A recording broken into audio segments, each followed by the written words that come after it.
Oke, puji Tuhan, selamat malam. Selamat berjumpa kembali dalam online discipleship Revival Total Ministry. Mari malam hari ini Bapak Saudara, kita bersama-sama siapkan dan buka hati kita lebar-lebar untuk kita boleh bersama-sama belajar firman Tuhan pada kesempatan pada malam hari ini. Nah, Saudara, kita masih membahas tentang kemuliaan kerajaan Allah, ya. Jadi kita tahu bahwa ada banyak hal yang harus kita pahami di dalam kerajaan Allah itu, ya. Setelah kita memahami, mengerti bahwa kerajaan surga dan kerajaan Allah itu adalah hal yang berbeda, ya. Nah, sekarang untuk memahami apa saja nanti yang akan terjadi di dalam kerajaan Allah itu, oleh sebab itu kita lihat bahwa Allah yang menciptakan kerajaannya itu adalah Allah yang mulia. Sehingga kerajaannya harusnya mulia juga ya. Mulia dalam cara menata, ya, mulia dalam segala fasilitasnya dan hal-hal yang lainnya. Nah, Saudara, jadi kita yang akan masuk nantinya ke dalam kerajaan Allah itu, kita harus ditargetkan untuk menjadi orang-orang yang sempurna di hadapannya, betul? Yesus pernah mengatakan, hendaklah kamu sempurna seperti Bapakmu di surga adalah sempurna. Nah, Saudara, ditarik. Kenapa standarnya Bapak? Ya, memang kita nanti menuju kepada kerajaan, yaitu kerajaan Bapak itu, yaitu kerajaan Allah. Nah, di sana yang boleh tinggal adalah orang-orang yang sempurna saja. Nah, malam hari ini, sekarang kita belajar ya, bagaimana kita bisa menjadi sempurna. Ternyata, Saudara, sempurna itu bisa terjadi karena belajar, ya. Jadi bukan pemberian, ya, atau anugerah. Ketika Anda dipanggil, diselamatkan, ditebus oleh darah Tuhan Yesus, lalu Anda menjadi sempurna seperti itu. Tidak, ya. Beda, ya. Ketika Anda, ya, diselamatkan, artinya Anda dipisahkan dari kerajaan dunia, lalu ditaruh di dalam kerajaan anaknya yang kekasih. Itu arti daripada diselamatkan. Dipindahkan, ya, dipindahkan daerah supaya tidak terancam bahaya di daerah yang lama itu, ya. Nah, sekarang di daerah yang baru ini Anda harus bertumbuh, ya, dalam kekudusan, dalam kemuliaan. Termasuk salah satunya adalah dalam kesempurnaan, ya.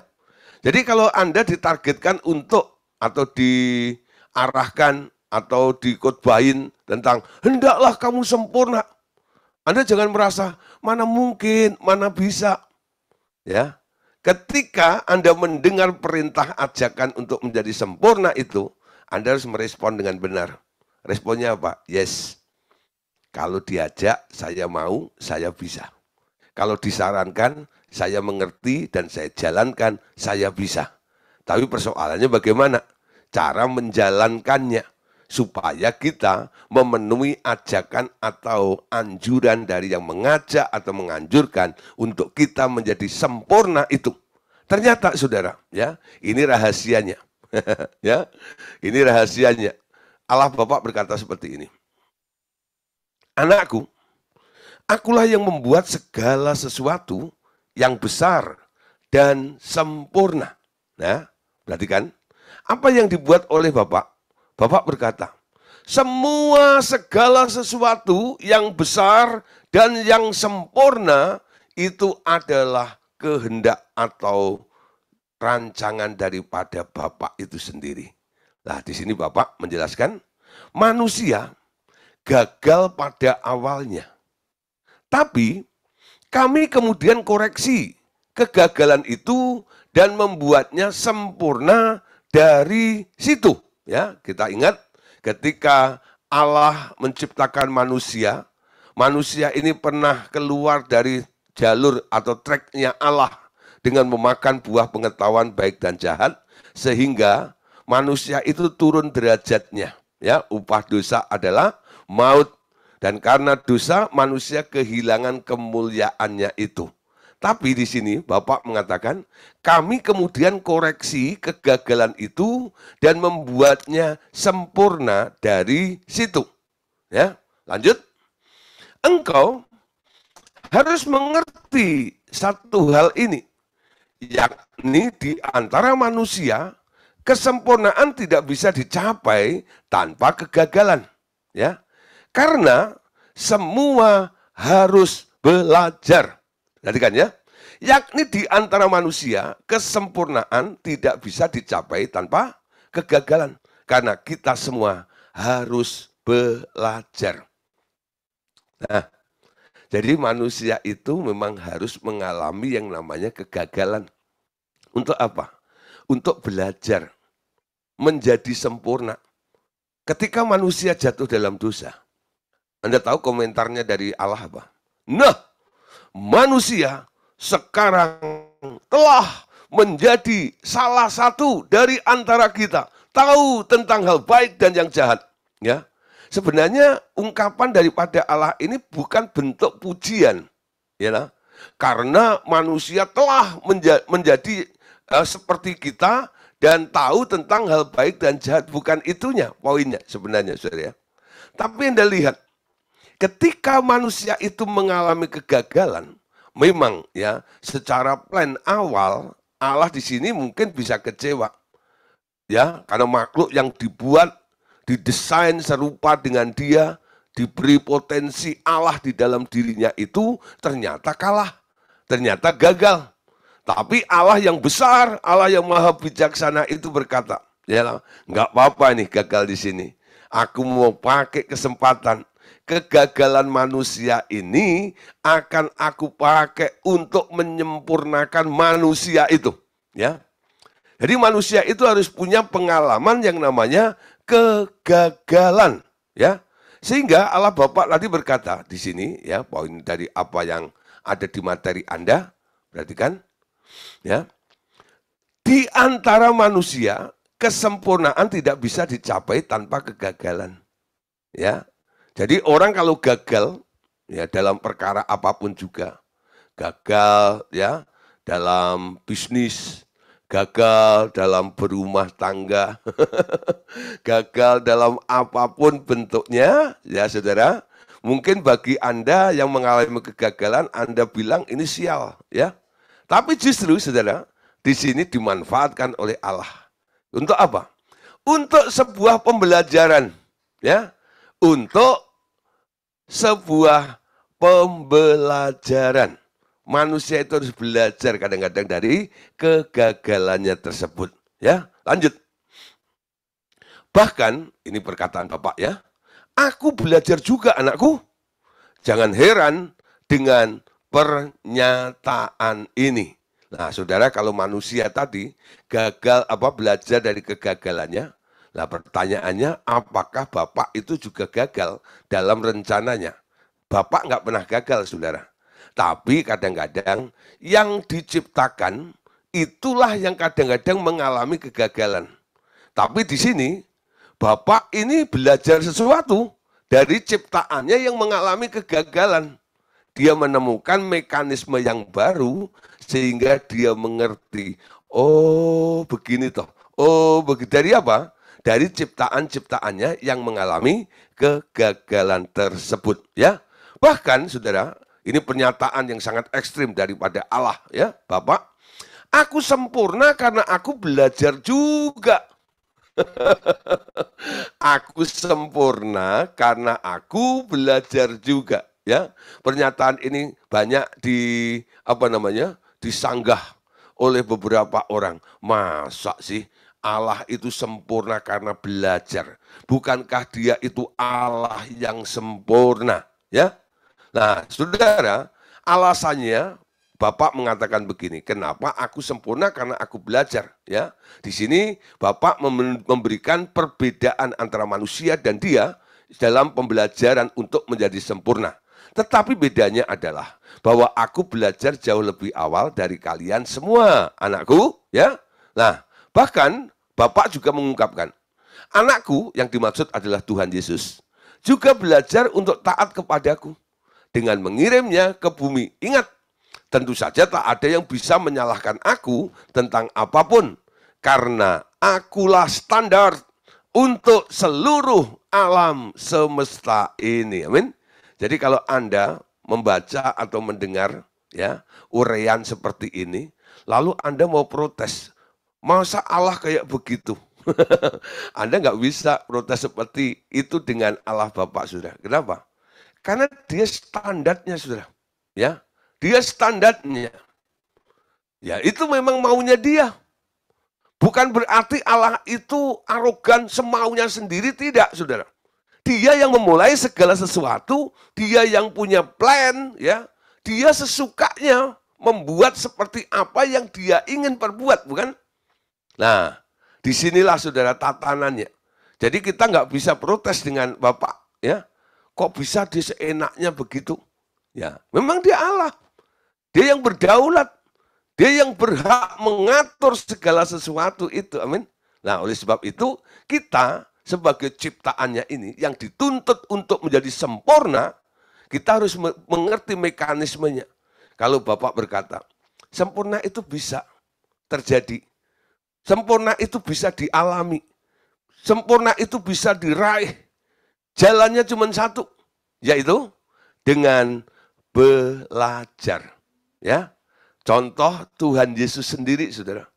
Tuhan Yesus itu lahir di surga, jadi anak Bapak, ya, anak tunggal Bapak, penuh dengan kasih karunia. Satu kali, bapaknya ini menyekolahkan anaknya, seperti Anda ya, kalau punya anak, ya, kalau punya duit banyak, ya, Anda bisa sekolahkan anak Anda ke luar negeri, betul? Anda cari sekolah yang terbaik, betul? Buat anak Anda asal kantongnya mencukupi. Nah, kalau perlu, kalau nggak punya duit, cari beasiswa dan sebagainya, supaya kalau boleh anak saya ini sekolah di sekolah favorit yang terbaik di dunia ini. Ya, manusia punya keinginan untuk anaknya seperti itu. Bapakmu yang di surga, saudara, Bapak di surga, dia juga punya keinginan untuk anaknya, yaitu Tuhan Yesus. Dia mau sekolahkan anaknya ini di sekolah favorit yang terbaik. Dari segala planet, ya, jagat raya ini, Allah Bapa memandang kira-kira sekolah yang baik, ya, untuk anakku ini di mana, ya? Lalu ditemukan satu planet yang namanya bumi, ya. Lalu Bapak bilang, ini cocok nih buat anakku. Aku kirim ke bumi, saudara ya. Jadi tujuan ya dari Bapak menurunkan anaknya ke bumi itu macam-macam, saudara. Ya, memang ada unsur untuk menyelamatkan manusia, ada ya. Ada juga Bapak ya, menurunkan anaknya ke bumi ini supaya si anak ini belajar sesuatu. Ya, belajar di mana? Di bumi ini. Kenapa bumi dipilih? Karena di bumi ini ada satu makhluk yang dulunya adalah makhluk yang mulia yang ada di surga, tapi karena tidak taat, dilempar ke bumi. Ya, nah Tuhan Yesus, anak Bapak ini, disekolahkan di bumi ini untuk belajar. Belajar apa? Belajar sebuah ketaatan. Mungkin Bapak Saudara tanya, Pak, ya, itu ceritanya ada di mana? Ya, ayatnya di mana? Yuk kita baca ya, Ibrani pasal 5 ayat 8 sampai ayat yang ke-10. Perhatikan ayat ini. Sekalipun ia adalah anak, ia telah belajar taat dari apa yang telah dideritanya. Dan sesudah ia disempurnakan, ia menjadi sumber keselamatan yang abadi bagi semua orang yang taat kepadanya. Dan ia dipanggil menjadi imam besar oleh Allah menurut aturan Melkisedek. Perhatikan di sini ada kata belajar, bukan? Ya, sekalipun ia adalah anak, ia telah, artinya pernah dilakukan, betul? Telah apa? Pernah melakukan apa? Si anak ini pernah melakukan belajar. Materi pelajarannya adalah di sini disebut ia telah belajar taat dari apa yang telah dideritanya dan sesudah ia disempurnakan, artinya apa? klimaks daripada sekolahnya ini, dia memperoleh gelar. Gelarnya adalah sempurna. Ya, nah, materi pelajarannya adalah sebuah ketaatan. Ujiannya adalah penderitaan. Ya, jadi materi pelajarannya adalah ketaatan. Kalau lulus gelarnya sempurna. Ya, sempurna. Ya, sempurna. Ya, materinya adalah taat. Ya, ujiannya ini, ya, tantangannya itu adalah penderitaan. Tesnya itu.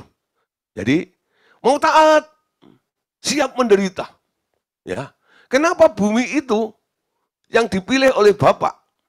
Karena hanya planet bumi yang banyak penderitaannya. Nah, banyak orang yang merasa menderita di bumi. Sekarang mulai ngintip ya. Ngintip bulan, ngintip Mars, ngintip planet-planet lain. Kalau boleh nih pindah ke planet sana. Ya toh? Nah, kenapa dia berpikir di sana nggak ada penderitaan nantinya ya? Nah, memang di bumi ini, saudara, kalau Anda hari ini mengalami banyak penderitaan, Anda terus jangan berpikir atau mengatakan, kenapa di bumi ini banyak penderitaan? Ya. Memang bumi itu penuh dengan penderitaan, saudara. Ya, di bumi ini tempat penderitaan. Karena apa? Biang keroknya, ya, tukang, ya, pembuat penderitaan itu memang bercokolnya di bumi. Jadi misi daripada si iblis itu apa? Kalau boleh semua makhluk di bumi ini yang tinggal memenuhi di bumi ini harus menderita semuanya. Ya, itu misinya. Ya, diadu domba di ini dan itu supaya apa? Kacau balau dan menderita. Nah, Tuhan Yesus ditaruh di bumi. Dia juga nggak luput dari serangan itu, intimidasi dan sebagainya. Penderitaan bertubi-tubi terjadi kepada Tuhan Yesus. Tapi ya, karena Tuhan Yesus memahami, ini materi, ini ujiannya nih, ya. Jadi aku harus belajar taat di sini. Dia menahan semua penderitaan itu. Apakah jiwanya Yesus tidak tergoncang ketika menghadapi semua persoalan-persoalan yang dihadapi selama 33,5 tahun ada di muka bumi itu? Pasti, saudara, ada goncangan, ya. Tapi, saudara, dia bisa menahan semuanya. Dia bisa meredam semuanya. Akhirnya, dia lulus, saudara. Ya, dia lulus dari sekolah ketaatan itu. Lalu bapaknya memberi gelar, ya, yaitu sempurna. Karena belajar. Belajar apa? Belajar taat. Nah, saudara, Yesus itu kan standar dari manusia. Kalau Anda mau sempurna, Anda pun juga harus mau belajar. Belajar apa? Belajar taat. Amin. Nah, sering saya tanyakan kepada Bapak Saudara. Bapak Saudara, taat itu gampang atau mudah? Banyak yang nggak jawab di sini. Kalau pertanyaan saya seperti itu. Gampang atau mudah taat itu? Gampang atau mudah? Banyak yang nggak menjawab. Pak, itu nggak ada jawaban yang saya pilih. Gitu. Nah, jawabanmu apa? Taat itu adalah susah. Amin. Taat itu adalah susah. Itu selalu. Orang kalau dituntut untuk belajar taat, ya, diajak belajar taat, saya bilang, susah taat itu. Betul nggak ya? Nah, buat statement yang baru. Makanya pertanyaannya tadi saya ubah. Saya tidak memberikan pilihan bagi Bapak Saudara. Ya, ketika saya bertanya, taat itu mudah atau gampang? Ya. Nah, disinilah Anda harus memilih salah satu. Ya kalau nggak mudah, gampang. Ya, taat itu adalah mudah atau gampang. Asal mau dan ngerti itu adalah tujuan. Ya, Anda disekolahkan di muka bumi ini. Ya, untuk belajar menjadi taat. Amin. Nah, catat baik-baik. Saya ini sedang belajar taat. Untuk menjadi sempurna. sempurna, ya. Nah, saudara, perhatikan di sini. Sekarang Bapak bilang, anakku adalah standar untuk semua manusia. Dia tidak pernah melakukan kesalahan apapun. Dia juga belajar untuk menjadi sempurna dengan menjadi anak yang sangat menurut perintahku. Dia juga ingin agar semua manusia ciptaannya menjadi sempurna seperti aku, bukan? Nah, makanya dalam khotbahnya di bukit, Tuhan Yesus mengakhiri dengan kalimat seperti ini dalam Matius 5 ayat 48. Baca sama-sama yuk ayat ini. Karena itu haruslah kamu sempurna sama seperti Bapakmu yang di surga adalah sempurna, ya. Karena itu haruslah kamu sempurna sama seperti Bapakmu yang di surga adalah sempurna. Jadi Tuhan Yesus menutup khotbah di bukitnya itu dengan kalimat itu. Karena itu, ya, hendaklah kamu sempurna seperti Bapakmu di surga sempurna. Nah, sekarang muncul pertanyaan. Dari kalimat yang diucapkan Tuhan Yesus dalam Matius 5 ayat 48 ini. Di sini kan dikatakan, ya, haruslah kamu sempurna sama seperti Bapakmu di surga sempurna. Amin. Nah, sekarang pertanyaannya, mengapa tidak sempurna seperti diri sendiri atau seperti Tuhan Yesus? Ya, kenapa tidak seperti itu? Nah, saudara, memang saat itu Tuhan Yesus belum bisa berkata begitu, ya. Berkata, hendaklah kamu sempurna seperti aku sempurna. Nggak bisa, ya. Kenapa? Karena Tuhan Yesus sendiri sedang dalam proses untuk menjadi sempurna, bukan? Nah, di sini masuk akal ya. Yesus kan di bumi untuk belajar menjadi sempurna. Ketika Tuhan Yesus mengatakan ayat ini, ya, dalam Matius pasal 5 ayat 48, apakah Tuhan Yesus sudah selesai ujian ketaatannya? Kan belum, bukan? Dia masih di bumi ini. Ya. Jadi dia belum mengalami kesempurnaan. Dia masih belajar taat untuk menjadi sempurna. Oleh karena itu anjurannya tidak mengatakan haruslah kamu sempurna sama seperti aku. Tidak. Tapi dia katakan, hendaklah kamu sempurna sama seperti Bapakmu yang di surga adalah sempurna. Amin. Jadi dia sendiri dalam proses untuk menjadi sempurna. Jadi engkau di kalangan manusia bisa mengatakan bahwa tidak ada kesempurnaan tanpa kegagalan.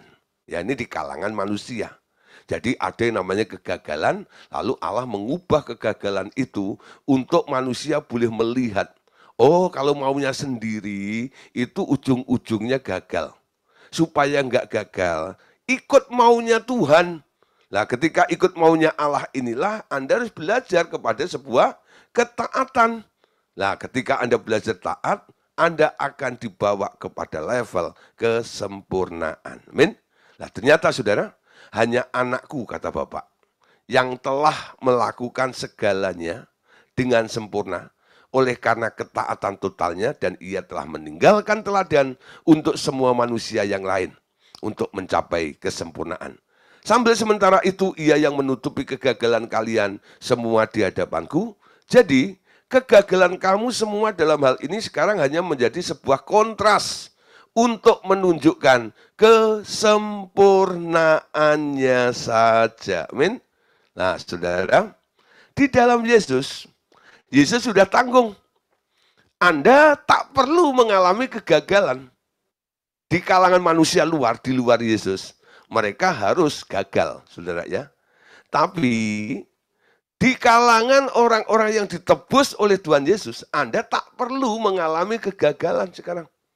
Kalau toh adanya sebuah kegagalan terjadi di dalam kehidupan Anda, itu hanya menunjukkan ya sebagai kontras, perbandingan, betul loh, antara kekuatan manusia dan kekuatan Allah. Amin.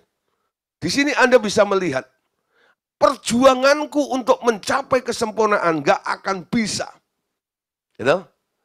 Tapi kalau nurut sama Bapa, nurut sama Tuhan Yesus, nurut sama Roh Kudus, aku jamin aku bisa menjadi sempurna. Loh? Jadi kegagalan Anda itu menunjukkan kontras ketidakmampuan Anda, ketidakberdayaan Anda. Ya, berapa kali kadang-kadang saya mengkonseling beberapa orang, ya. Ada orang-orang yang begitu gigih, ya, mencoba ya segala sesuatu, coba gagal, coba gagal, coba gagal, coba gagal, coba gagal, diulang terus. Karena ada nasihat dari beberapa orang, kamu harus tekun, kamu jangan takut, lakukan terus lagi, jangan putus asa, gitu. Itu nasihatnya seperti itu. Sehingga dia lakukan terus menerus, akhirnya capek sendiri. Lalu mulai konseling kepada hamba Tuhan.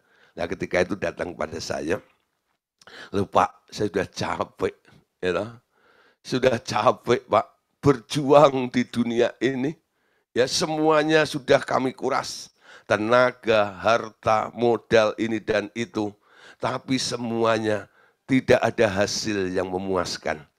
Ya, saya dihambang kehancuran Pak ini. Ya, bukan saya malas, saya coba berusaha, tapi tak mampu. Ketika dia bilang tak mampu di situ, lalu saya bilang ini, kamu bilang apa? Tak mampu. Puji Tuhan, kamu bisa bilang tidak mampu. Kalau kamu nggak mampu, hanya ada satu yang mampu, bukan? Siapa yang mampu? Dia dengan menunduk bilang, ya Tuhan Pak. Oke, kenapa kamu nggak sadar dari dulu bahwa Tuhanlah yang mampu, bukan kamu. Kalau kamu mengerti dari dulu, kamu nggak membuang banyak waktu, kamu nggak membuang banyak hartamu seperti itu, modalmu seperti itu, sampai habis-habisan semuanya, dan sampai usia segini, ya saya bilang, karena usianya sudah 50 tahun lebih, sudah ya, berjuang dari umur sekitar 20 sekian lah gitu. Jadi perjuangannya itu 25-30 tahun lah, sekitar itu. Berjuang, tapi nggak memperoleh hasil semuanya. Nah, kalau kamu tahu dari awal, kamu nggak akan jadi seperti ini pada hari ini. Ya, kamu ada di dalam kehendak Allah yang luar biasa. 25-30 tahun Tuhan bawa dari kemuliaan kepada kemuliaan, dari kesempurnaan kepada kesempurnaan. Tahu tentang apa? Tuhan, aku nggak mampu. Engkau yang bisa. Amin. Nggak banyak saudara orang di dunia ini, walaupun dia mengakui Tuhan itu maha, amin, maha segalanya, maha kuasa, maha hebat dan sebagainya. Tapi manusia itu cenderung menempatkan diri menjadi saingannya Tuhan. Ya. Nah, kalau engkau bisa Tuhan, saya bisa. Ya. Nah, saudara, kita harus belajar di sini. Ya. Ternyata untuk menjadi sempurna itu karena belajar taat. Materinya adalah ketaatan inilah. Nah, di sini saudara. Sekarang kegagalan-kegagalan yang Anda alami, yang sedang terjadi di dalam kehidupan Anda, ini dibuat oleh Allah, diizinkan oleh Allah, supaya Anda bisa melihat sebuah perbandingan, bahwa hanya Tuhan yang mampu. Amin. Lalu Anda ikut Tuhan, yang mampu itu, kemanapun dia mau pergi, membawa Anda. Anda cuma katakan, yes Lord, aku manut, aku ngikut saja. Amin. Itu namanya taat, bukan? Ngerti saudara? Taat itu gimana sih? Anda dengar aba-aba, Anda dengar perintah, lalu Anda menjalankan. Itu namanya taat. Makanya saya bilang mudah. Asal Anda mau dengar. Betul nggak? Sulitnya apa? Sulitnya nggak mau dengar, bukan taatnya. Ya, sulitnya apa? Telingamu berat untuk mendengarnya, karena Anda selalu mendengarkan suara pikiranmu sendiri. Keinginanmu itu lebih besar daripada keinginan Tuhan di dalam kehidupan kita semuanya. Amin. Nah, saudara, jadi Di dalam kerajaan Allah itu, Allah mendidik semua orang-orang yang ditakdirkan nantinya akan masuk ke dalam kerajaan itu harus menjadi sempurna. Untuk menjadi sempurna adalah belajar materi yang disebut adalah ketaatan. Nah, saudara, tentang kerajaan Allah, ya, Allah memberikan gambaran, ya, contoh ada namanya tahta Daud, saudara, ya. Kerajaan yang didirikan oleh Tuhan Yesus ini di muka bumi disebutkan oleh malaikat Gabriel adalah kerajaan Daud. Kerajaan mana yang sedang dia dirikan? Itu tak lain adalah kerajaan 1000 tahun pada akhir zaman ini. Ya, baca dulu ayatnya. Lukas 1, 30, 31, 33. Kata malaikat itu kepadanya, jangan takut, hai Maria, sebab engkau beroleh anugerah di hadapan Allah. Sesungguhnya engkau akan mengandung dan akan melahirkan seorang anak laki-laki, dan hendaklah engkau menamai dia, ya, Yesus. Ia akan menjadi besar dan akan disebut anak Allah yang maha tinggi. Tuhan Allah akan mengaruniakan kepadanya tahta Daud, bapak leluhurnya, dan ia akan memerintah atas kaum keturunan Yakub sampai selama-lamanya, dan kerajaannya tidak akan berkesudahan. Jadi ada nubuatan yang diberikan oleh malaikat Gabriel kepada Maria, yaitu tentang Tuhan Yesus itu yang akan lahir. Dikatakan ia akan menjadi besar dan akan disebut anak Allah yang maha tinggi, dan Tuhan Allah akan mengaruniakan kepadanya tahta Daud. Ya, nah di sini disebut sudah tahta Daud. Nah nanti kita akan belajar tentang tahtanya Daud, ya. Tapi kita lihat dulu satu ayat dalam Wahyu pasal 3 ayat yang ke-7. Tuliskanlah kepada malaikat jemaat di Philadelphia. Inilah firman dari yang kudus, yang benar, yang memegang kunci Daud. Apabila ia membuka, tidak ada yang dapat menutup. Apabila ia menutup, tidak ada yang dapat membukanya. Ya, di sini ada kerajaan dan di sini ada kunci Daud, ya, kunci Daud. Apa sih keistimewaan Daud ini? Yuk kita lihat, ya. Saudara, kerajaan Daud adalah model dari kerajaan Tuhan Yesus yang akan datang, yakni kerajaan 1000 tahun. Dia akan menjadi raja di atas segala raja setelah Bapa menaklukkan semua pemerintah dan segala kuasa, baik yang di bumi, di bawah bumi, dan yang di tempat-tempat surgawi di bawah kakinya.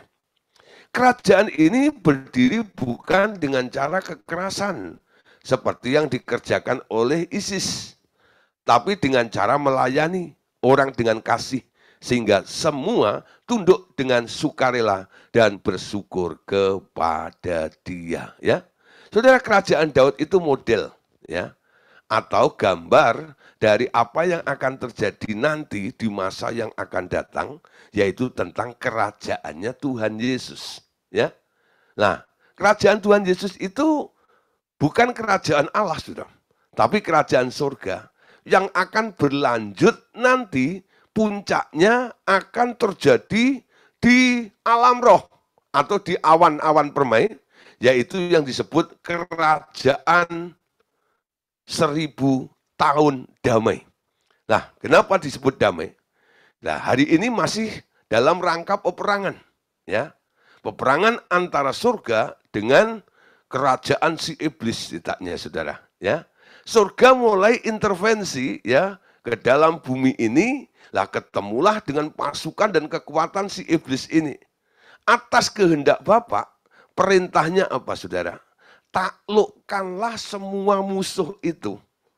Ya, jadi memang hatinya Bapa ini sedang ingin menaklukkan semua musuh-musuhnya di bawah kaki anaknya itu. Ya, nah ketika misi itu nanti sudah dilakukan melalui pemberitaan Injil itu, ya, melalui mujizat-mujizat dan sebagainya, lalu mulai memenangkan banyak jiwa-jiwa. Kalau perlu musuh-musuhnya ditaklukkan lalu diperdamaikan dengan Bapa dan sebagainya. Nah, dari situ nanti pada masa akhir setelah batasan itu, lalu Bapa menyuruh anaknya untuk turun, ya. Tapi enggak langsung ke bumi. hanya di awan-awan permai. Di situ malaikat meniup sangkakala, sehingga terdengarlah lagu kalau bunyi sangkakala, kalau bunyi sangkakala, kalau bunyi sangkakala, kalau bunyi sangkakalaku ada Nah, ketika sangkakala itu dibunyikan, saudara, itu sudah kehadirannya Tuhan Yesus itu kayak magnet. Nyedot, saudara. Siapa yang bisa disedot? Mereka yang enteng, mereka yang terikat, mereka masih tinggal di bumi, saudara. Tapi mereka yang mau melepaskan segala sesuatu dan mengikut Tuhan Yesus, gampang sekali, saudara, untuk disedot naik ke awan-awan itu. Sehingga ketika antikris dengan antek-anteknya Abaddon muncul dan sebagainya, ya, orang-orang yang diangkat itu mereka tidak mengalami aniaya besar itu, ya. Itu yang namanya diselamatkan. Ya, diselamatkan dari bahaya ancaman si Lucifer, antikris dan si Abaddon itu. Naiklah ke sana, saudara, ya. Nah, sampai akhirnya, saudara, ya. Semua proses 7 tahun selesai. Ya. Lalu Tuhan Yesus datang dengan pasukannya. Meringkus semua pembuat onar itu. Lalu dilemparkan mereka ke Hades. Ya. Lalu terjadilah satu kondisi. Karena nggak ada yang usil, nggak ada yang bikin onar. Ya. Bumi dan surga penuh dengan damai sejahtera. Ya. Disitulah, saudara, mulai Yesus didudukkan oleh Bapaknya untuk memerintah sebagai Raja selama 1000 tahun, ya, di kerajaan Tuhan Yesus. Nah, saudara, gambarannya, ya, itu seperti apa yang terjadi dalam kerajaan Daud. Memang Daud cuma 40 tahun, saudara, ya. Tapi Anda lihat, saudara, apa yang terjadi dengan Daud. Daud itu naik karena anugerah Tuhan, betul? Dia diangkat oleh Tuhan, mengalami kemurahan Tuhan, dan sebagainya di dalam kehidupan Daud. Akhirnya menjadi raja. Karena Allah berkata, aku telah menemukan orang yang sangat berkenan di hatiku. Hal yang sama dikatakan oleh Allah Bapa kepada Tuhan Yesus, betul? Ya, inilah anakku yang kukasihi, kepadanya lah aku berkenan. Penyataannya sama. Ya, Daud juga dikatakan seperti itu oleh Allah. Aku telah mendapatkan orang yang berkenan di hatiku. Tuhan Yesus, ya, inilah anakku yang kukasihi, ya, kepadanya lah aku berkenan. Nah, saudara, ada kesamaan di sini, ya. Lalu Tuhan Yesus akhirnya memerintah. Nah, pemerintahan Tuhan Yesus ini tidak seperti pemerintahan yang dibuat oleh iblis di muka bumi ini. Pemerintahan yang dibuat oleh iblis itu menggunakan cara kekerasan. Ya, cara penindasan. Kalau aku nggak keras, kalau aku nggak kejam, kalau aku nggak menindas, aku nggak bisa naik. Ya, jadi untuk naik itu dia harus injak orang di bawahnya supaya dia ada di posisi yang tertinggi itu. Tapi cara Tuhan Yesus beda. Di dalam kerajaannya itu sistemnya yang dibangun adalah dengan cara kasih. Amin.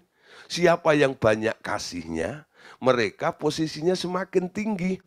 Kasih itu memberi, mempersembahkan, dan sebagainya. Tidak menuntut, amin. Nah, jadi kalau Anda mulai punya pola hidup memberi, punya kasih yang besar, di dalam kerajaan Tuhan Yesus ini, posisimu akan lebih besar daripada orang-orang yang berusaha menuntut Anda. Amin. Matius pasal 20, ayat 25 sampai 27. Yuk kita baca.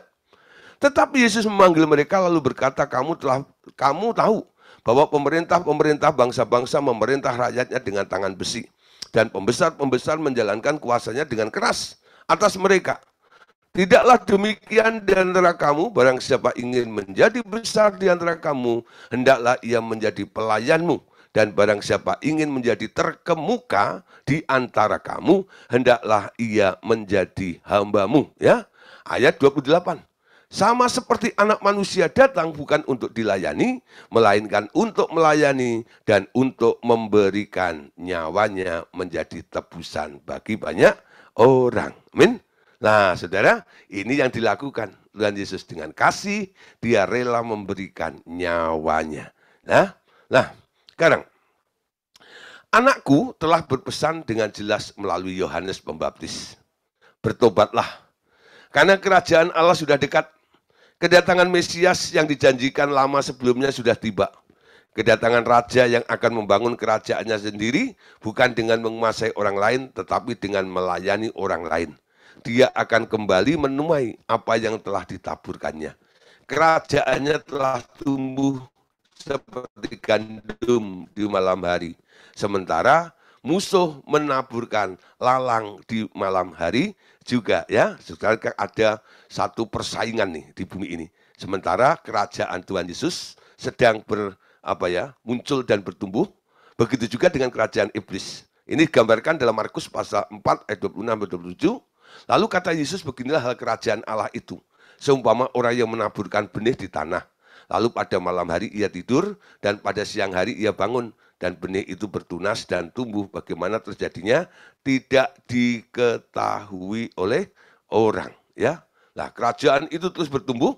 Kemudian nanti, ya, di masa depan, dia membangun kerajaan 1000 tahunnya untuk menjangkau lebih banyak orang di bumi setelah pembersihan bumi selama 7 tahun kesusahan. Berakhir dengan perang Armageddon dan penghakiman semua bangsa. Sebenarnya istilah kerajaan 1000 tahun itu tidak ada di dalam Alkitab. Hanya karena dalam Wahyu 20 ayat 2-7 terdapat catatan 6 kegiatan-kegiatan yang meliputi 1000 tahun lamanya. Masa itu disebut sebagai kerajaan 1000 tahun atau millennial kingdom, ya. Itu ada dalam Wahyu pasal 20 ya, ayat 6 khususnya. Di sini, berbahagialah dan kuduskanlah orang yang mendapat bagian dalam kebangkitan pertama itu. Kematian yang kedua tidak berkuasa lagi atas mereka. Tetapi mereka akan menjadi imam-imam Allah dan Kristus. Dan mereka akan memerintah sebagai raja bersama-sama dengan dia selama 1000 tahun. Ya, jadi nama kerajaan 1000 tahun itu sebenarnya bukan namanya, ya. Itu sebutan ya oleh orang-orang secara umum. Mereka melihat berapa lama berdirinya kerajaan itu waktu Yesus memerintah sebagai rajanya, ya. Yesus memerintah bersama-sama dengan mereka selama 1000 tahun. Nah, kerajaannya ini kerajaan apa namanya? Ya. Kerajaan ini sebenarnya adalah kerajaan kemuliaan, ya, kerajaannya Kristus, kerajaannya Yesus, bukan kerajaan 1000 tahun. Ya, ada kerajaan Allah Bapa yang disebut kerajaan Allah, ada kerajaan Tuhan Yesus yang disebut kerajaan surga. Ya, kerajaan surga itu nanti klimaks puncaknya sampai 1000 tahun itu. Ya, nah dalam kerajaan 1000 tahun akan lebih banyak buah dari pohon kehidupan yang dimakan oleh manusia, ya. Jadi perhatikan di sini, di kerajaan 1000 tahun ada pohon kehidupan, tuh, ya. Ada pohon kehidupan yang dimakan oleh manusia, bukan pohon pengetahuan tentang yang baik dan yang jahat lagi. Akan ada lebih banyak pengetahuan supranatural diajarkan di masa kerajaan 1000 tahun. Untuk menjadi seperti Kristus akan jauh lebih mudah di masa itu. Anakku, sebagian besar dari semua manusia dalam waktu yang akan datang akan lebih jenius dari yang sekarang. Ya, nah saudara, jadi di dalam kerajaan 1000 tahun itu ada masa-masa untuk bertumbuh. Betul? Nah, mereka makan buah pohon kehidupan di situ. Ya, ada di kerajaan 1000 tahun. Memang nanti ada juga pohon kehidupan yang ada di dalam langit baru, bumi baru. Ada. Pohon kehidupan itu dulu ada juga di bumi, tapi karena manusia jatuh dalam dosa, ditarik saudara dari peredaran. Sehingga di bumi ini nggak ada lagi pohon kehidupan. Loh. Karena apa? Didominasi oleh pohon pengetahuan tentang hal baik dan jahat. Tapi kehadiran Tuhan Yesus menawarkan untuk orang-orang boleh makan dari buah pohon kehidupan dengan cara percaya kepada Yesus. Betul?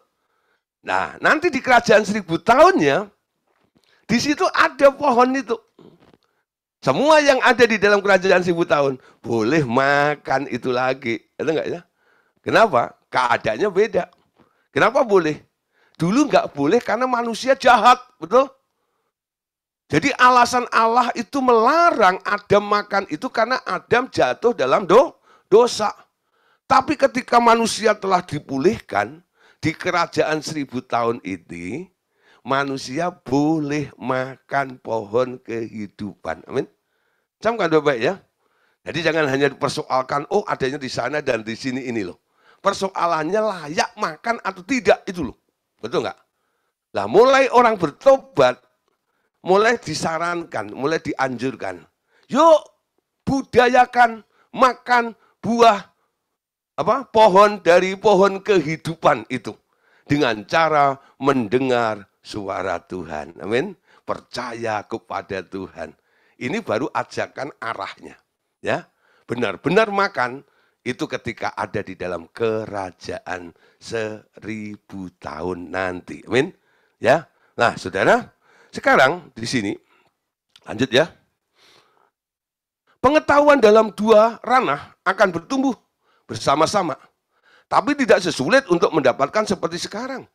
Semua orang akan belajar untuk hidup dengan intuisi lebih daripada pikirannya.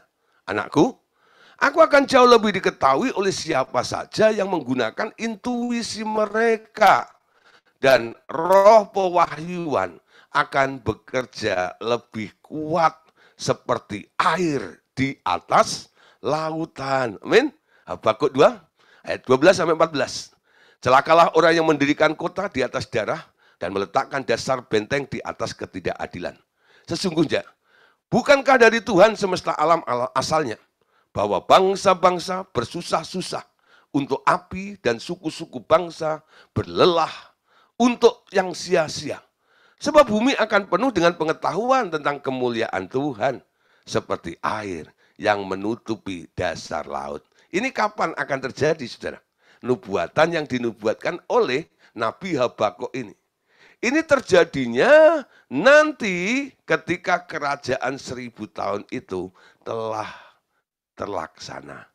Pengetahuan tentang kemuliaan Tuhan seperti air yang menutup dasar lautan.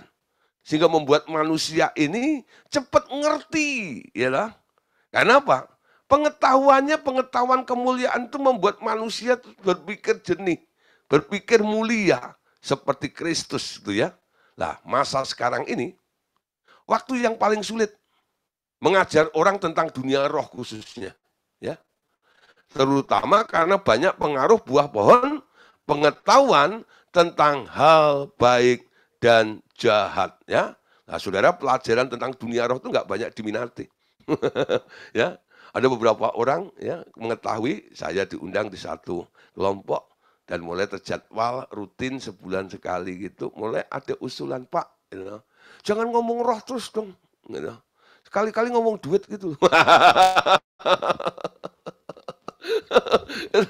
Ya, ngomong duit gitu loh Pak. Ngomong roh terus kalau macam. Emang kita bisa kenyang dengan roh. Gitu. Nah, ada orang ya. Kadang berpikir gitu, Pak, yang kami butuhkan itu duit, Pak, bukan roh. Gitu. Nah, saudara, ini orang udah keblinger. Gitu. Kalau Allah Anda ukur, ya, Anda standarkan, bandingkan dengan uang, ya nanti nilainya Allah akan turun, betul? Ya. Nah, sekarang Anda harus upgrade hidup Anda. Anda mengejar yang nilainya kekal atau yang nilainya sementara. Jadi di gereja ini sebenarnya harusnya diajarkan hal-hal yang memiliki nilai kekal, betul? Sementara kan mereka sudah berkecimpung di daerah sementara itu. Nah, nilai yang kekal inilah sebenarnya. Jadi jangan alergi dengan pelajaran roh, saudara. Memahami tentang mekanisme roh, itu akan menolong Anda di alam materi. Kenapa? Ada prinsip. Alam roh itu lebih real daripada alam materi. Anda tidak bisa mendeteksi alam roh dari alam materi. Tapi Anda bisa mengetahui segala sesuatu di alam materi dari alam rohnya. Amin. Karena segala sesuatu awalnya adalah roh. Ya, tahu rohnya, Anda punya roh kelimpahan. Ya, Anda punya roh berkat. Anda punya roh keberhasilan. Anda berusaha jadi berhasil, bukan? Anda berusaha jadi diberkati. Anda akan mengalami kelimpahan. Kenapa? Rohnya sudah ada di dalam hidup Anda. Amin. Roh kelimpahan, roh berkat ini ada. Nah, itulah yang disebut mekanisme yang ada di dalam roh itu. Tapi untuk orang-orang duniawi, mendidik mereka ala roh ini sulitnya luar biasa. Ya, kenapa? Karena pengaruh mereka dari buah pohon pengetahuan tentang hal baik dan jahat. Amin. Nah, Bapak berkata sekali lagi, aku sedang mendidik beberapa orang untuk menjadi instruktur untuk waktu masa depan manusia. Engkau seorang imam besar, diberikan pengetahuan lebih daripada yang lain, karena engkau mengasihi kami, anakku, tetapi pengetahuanmu masih akan harus ditingkatkan untuk mencapai standar posisimu. Amin. Tuhan akan memakai kita untuk menjadi instruktur ya, instruktur untuk orang-orang yang nantinya kita bina, saudara. Kita sendiri harus bertumbuh ya dalam kasih, lebih lagi mengasihi Tuhan sampai kita mengetahui banyak mekanisme roh yang bisa kita ajarkan kepada orang-orang yang dipercayakan oleh Bapa ke dalam diri kita. 1 Korintus 15 ayat 22 sampai ayat 23. Karena sama seperti semua orang mati dalam persekutuan dengan Adam, demikian pula semua orang akan dihidupkan kembali dalam persekutuan dengan Kristus. Tetapi tiap-tiap orang menurut ya mana urutannya. Kristus sebagai buah sulung, sesudah itu mereka yang menjadi miliknya pada waktu kedatangannya. Amin. Jadi Tuhan Yesus mengalami pertumbuhan, dia sebagai sulung, lalu urutannya adalah kita, gereja Tuhan. Amin. Kita bertumbuh juga sama seperti Tuhan. Nah, saudara, sekarang tiba kesudahannya. Ya, apa itu tiba kesudahannya? Setelah kerajaan 1000 tahun, tiba kesudahan dari rencana Bapa ini, di mana seluruh kuasa dan penguasa dalam kerajaan dunia ini akan sudah ditaklukkan di bawah Kristus. Yang tidak mau takluk akan dibinasakan semua ke dalam neraka, termasuk kerajaan maut. Ya, nah inilah saudara terjadi di tahta putih itu ya. Nah di sini ini penghakiman yang dilakukan oleh Bapa sendiri. Kenapa? Karena memang sudah tiba saatnya, tiba kesudahannya. Penyemaian di bumi ini, masa-masa manusia diberi kesempatan dan segala makhluk yang lainnya untuk bertobat dan kembali kepada Bapa. Ini saudara, sudah sampai pada titik batas akhirnya di sini ya, pada rencana Bapa itu. Coba Anda lihat dalam Efesus 1 ayat 22 sampai ayat yang ke-23 ya. Efesus 1 22 sampai 23. Segala sesuatu telah diletakkan di bawah kaki Kristus, dan dia telah diberikannya kepada jemaat sebagai kepala dari segala yang ada. Jemaat yang adalah tubuhnya, yaitu kepenuhan dia yang memenuhi semua dan segala sesuatu. Ya, di sini katakan segala sesuatu telah diletakkan. Jadi rencana Bapa untuk menaklukkan musuh-musuh Yesus itu sudah dikerjakan. Di sini katakan telah diletakkan ya di bawah kaki Kristus ini. Artinya apa? Prosesnya sudah selesai. Jemaat yang adalah tubuhnya itu kebenaran memenuhi semua dan segala sesuatu. Jadi ketetapannya telah dipenuhi. Ayat selanjutnya 24 26 kemudian tiba kesudahannya ya. Jadi setelah proyeknya dijalankan 22 23 ini proyeknya ya. Ya. Lalu Bapak bilang, kemudian tiba kesudahannya. Yaitu bila mana ia menyerahkan kerajaan kepada Allah Bapa. Nih, perhatikan ya. Kalimat ini, ya, bagi orang yang paham tentang Allahnya hanya Jesus only, akan bingung di sini ini. Siapa menyerahkan kerajaannya kepada Allah Bapa ini? Dan kerajaan yang mana? Ya. Kemudian tiba kesudahannya, yaitu bila Tuhan Yesus, nah ianya saya ganti ya, Tuhan Yesus menyerahkan kerajaan kepada Allah Bapa sesudah Tuhan Yesus membinasakan segala pemerintah, kekuasaan, dan kekuatan. Karena ia harus memegang pemerintahan sebagai raja sampai Allah meletakkan semua musuhnya di bawah kakinya. Musuh yang terakhir yang ia binasakan ialah maut. Ya, jadi Anda perhatikan, nanti setelah masa kerajaan 1000 tahun ini, Tuhan Yesus ya atau yang ditawan Lucifer ya, antikris dan antek-anteknya setelah Abaddon itu diberi kesempatan lagi ya untuk sementara waktu, tapi akhirnya mereka akan dibinasakan, diringkus kembali untuk selama-lamanya. Yang terakhir yang dibinasakan adalah si Abaddon, yaitu si maut itu ya. Nah, Wahyu 20 ayat 11 sampai 12. Setelah masa akhir dari kerajaan 1000 tahun, ya, lalu apa yang dilihat oleh Rasul Yohanes dalam Wahyu 20 ayat 11 sampai 12. Lalu aku melihat suatu tahta putih yang besar, dan dia yang duduk di atas tahtanya, ya, yang duduk di atasnya, dari hadapannya lenyaplah bumi dan langit, dan tidak ditemukan lagi tempatnya. Aku melihat orang-orang mati besar dan kecil berdiri di hadapan tahta itu, lalu dibuka semua kitab, dan dibuka juga semua kitab lain, yaitu kitab kehidupan. Orang-orang mati dihakimi menurut perbuatan mereka berdasarkan apa yang ada tertulis dalam kitab-kitab itu. Ya, dalam kitab-kitab itu. Pertanyaannya sekarang ya, ini kan ada tahta putih yang besar. Ya, siapa sih yang duduk di tahta putih itu? Ya, siapa yang duduk di tahta putih itu? Ya, Tuhan Yesus kah?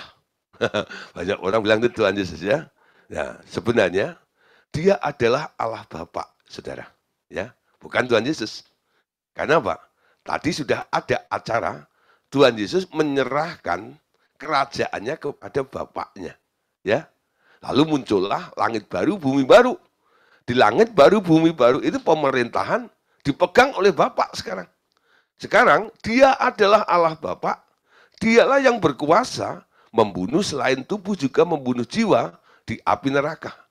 Roh manusia tak bisa mati, tetapi jiwanya di api neraka bisa terurai hingga roh itu menjadi sendirian tanpa jiwa sebagai staf pembantunya, ya, sebagai pembantunya. Nah, saudara, jadi tentang siapa yang duduk sekarang kita tahu itu adalah Allah Bapa. Jadi yang memerintah adalah Allah Bapa. Jadi ayat ini cerita tentang di tahta putih ini cerita tentang apa? Acara yang terjadi di kerajaan Allah, kerajaan Bapaknya, sementara Yesus dan kerajaannya telah masuk ya. Nah ini telah masuk nih ya. Di sini menyerahkan kerajaannya itu kepada Bapak itu. Lalu Yesus melakukan pemusnahan dan sebagainya sampai muncullah kerajaan itu ya. Nah, saudara, selanjutnya ya. Apa yang terjadi bila jiwa itu dibunuh di neraka? Nah, ini saudara ya. Apa yang terjadi ya? Jiwa itu dibunuh di neraka. Sehingga antara jiwa dan roh itu nanti akan terpisah. Ya. Kita tahu bahwa jiwa itu terdiri dari kumpulan bermacam-macam roh.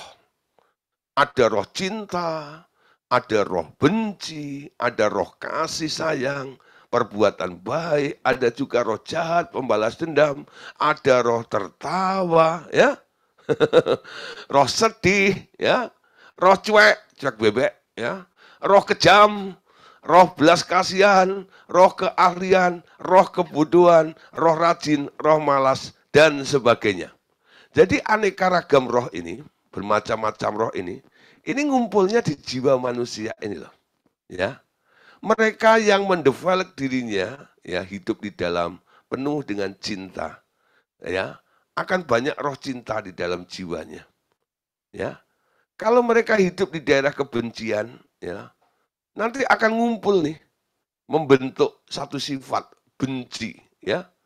Nah, ada roh kasih sayang, ada perbuatan baik, jahat, pembalas dendam, tertawa, ada roh malas juga, ya toh. Nah, roh keahlian, kebodohan dan sebagainya. Itu ngumpulnya ya sebagai roh-roh yang masuk di dalam kantong namanya jiwa manusia ini loh, ya. Jiwa manusia itu. Lah, Saudara, semua itu adalah sarana roh sebenarnya, ya. Sarana daripada roh yang di tengah itu untuk mengekspresikan diri.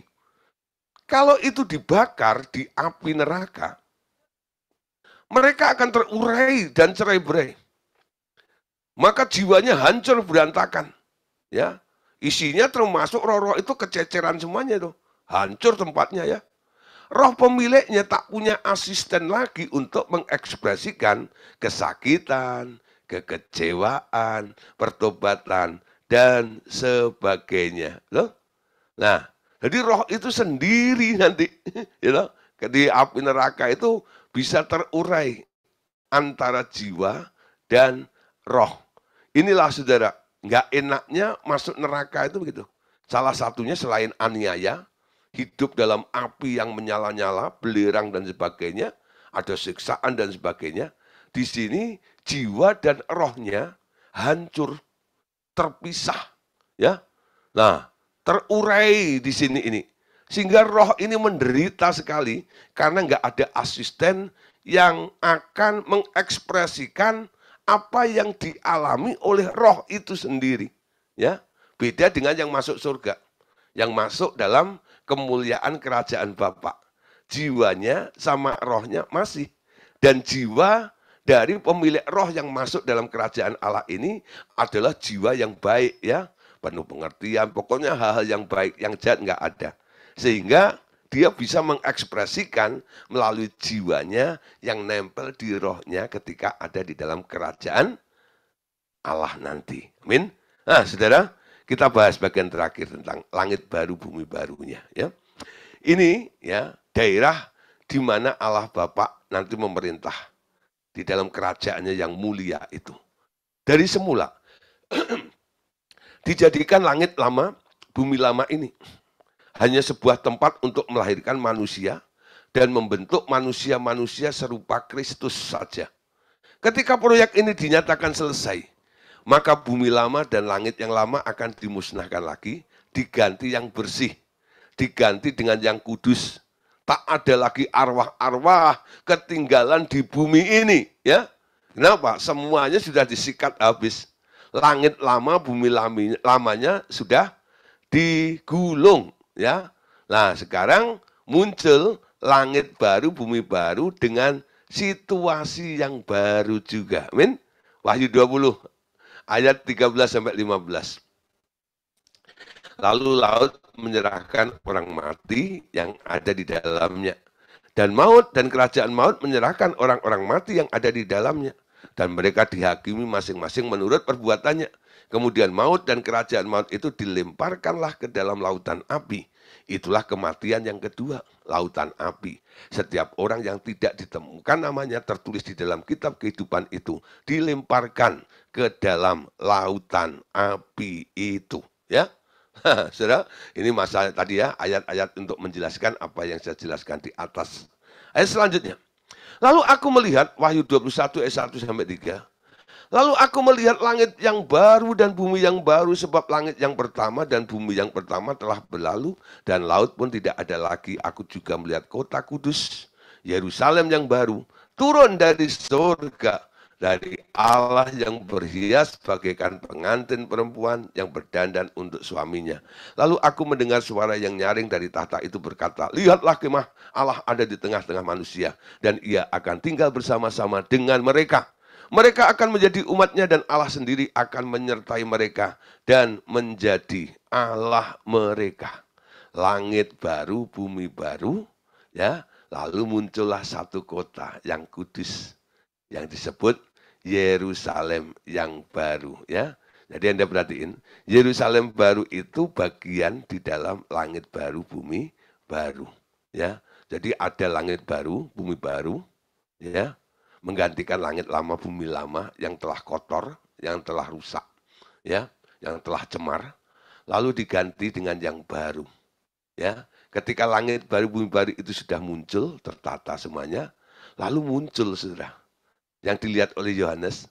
Aku juga melihat kota yang kudus, Yerusalem yang baru, turun dari surga, dari Allah. Jadi dari tahtanya Allah Bapa itu turun di sini ya, yang berhiaskan bagaikan pengantin perempuan yang berdandan untuk suaminya. Ya, nah, jadi masuk ke dalam langit baru, bumi baru ini ada satu tempat nanti yang namanya Yerusalem baru. Amin. Nah, Matius pasal 10 ayat 28. Dan janganlah kamu takut kepada mereka yang dapat membunuh tubuh, tetapi yang tidak berkuasa membunuh jiwa. Takutlah terutama kepada Dia yang berkuasa membinasakan baik jiwa maupun tubuh di dalam neraka. Wow, saudara ya, inilah apa yang kita bahas, saudara, tentang kemuliaan kerajaan Bapa itu. Ya, ada satu tempat yang disediakan bagi kita semuanya. Di dalam kerajaan Bapa itu nanti penuh dengan kemuliaan. Nah, nanti Anda bisa review ya, kembali lagi tentang pelajaran akhir zaman ya. Di situ tentang kerajaan langit baru, bumi baru. Nah, itu secara detail dijelaskan di situ ya. Di situ tidak memerlukan lampu, gitu enggak ya? Kenapa? Bapak sendiri sebagai matahari, Yesusnya sebagai bulan, dan orang-orang yang ada di dalam tempat itu semua memancarkan sinar kemuliaan, ya, sehingga nggak perlu lampu. Kalau sekarang saudara nggak ada terang itu semua nggak, ya gelap, ya nggak bisa dilihat. Kenapa? Kita nggak memancarkan kemuliaan seperti itu. Nah nanti di sana saudara, roh-roh orang-orang yang masuk ke dalam ya Yerusalem baru, kota Allah yang kudus itu, wah itu penuh dengan kemuliaan, lebih besar, besar, besar, besar dan terusnya. Amin. Oke, Bapak Saudara, puji Tuhan ya. Malam hari ini kita sudah selesaikan tentang kemuliaan kerajaan daripada Bapa itu. Besok kita akan lanjut ya tema yang lain tentang kelimpahan hidupnya. Ya, kalau Anda pernah mengatakan Allah yang melimpah-limpah, melimpahnya seperti apa? Ya, sebenarnya kata El Shaddai itu bukan Allah Maha Besar, bukan. Ya, nah, Allah Maha Besar, Allah Maha Hebat itu sebenarnya lebih ke arah El Gibor sebenarnya ya. El Shaddai itu sebenarnya Allah yang melimpah sebenarnya. Allah yang berkelimpahan. Itu El Shaddai ya. Untuk apa? Untuk mencukupkan semuanya. Nah, besok kita akan belajar tentang kelimpahan hidupnya. Seperti apa sih hidup Allah itu kalau melimpah dalam hidup kita ini? Nah, jangan kelewatan. Besok pastikan Bapak Saudara boleh bersama-sama untuk belajar kembali. Ajak teman-teman yang lain ya, untuk mengalami kelimpahan hidupnya itu. Oke? Yuk kita foto dulu bersama-sama.